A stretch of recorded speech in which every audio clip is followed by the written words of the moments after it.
All right, our function goes all the way up the y-axis and all the way down the y-axis. So the range is also all real numbers, or negative infinity to infinity.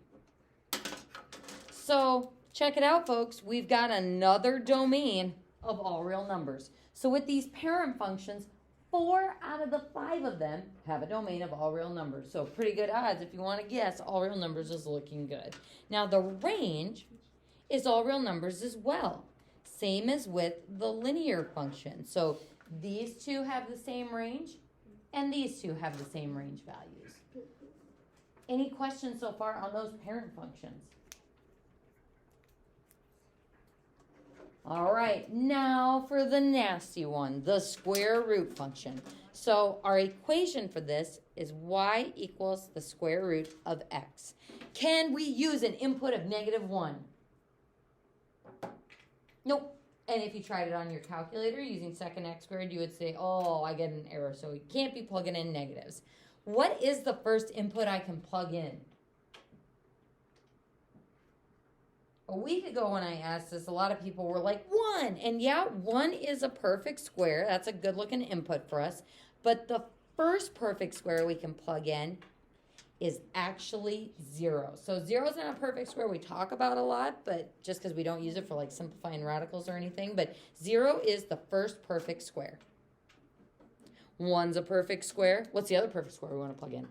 4. And then we evaluate the square roots. Square root of 0 is 0. Square root of 1 is 1. If you're having a very sleepy day, you might say the square root of 4 is 4, but really it's 2.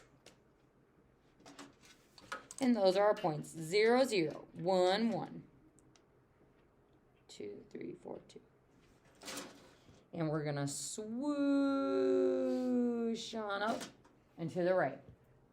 So shape-wise, a square root looks like half of a sideways parabola, which is something we kind of delved into with those inverse functions.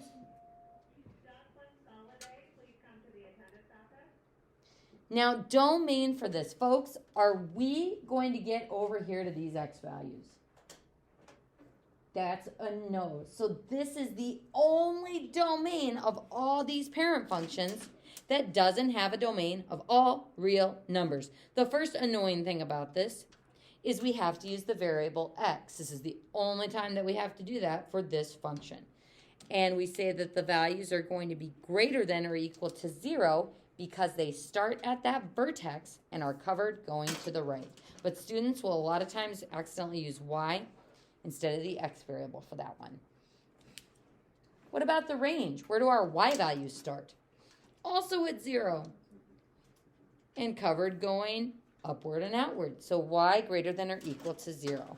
What I like about interval notation is I don't have to specify the variable. I can just say bracket 0 infinity, bracket 0 infinity for both, which is pretty cool.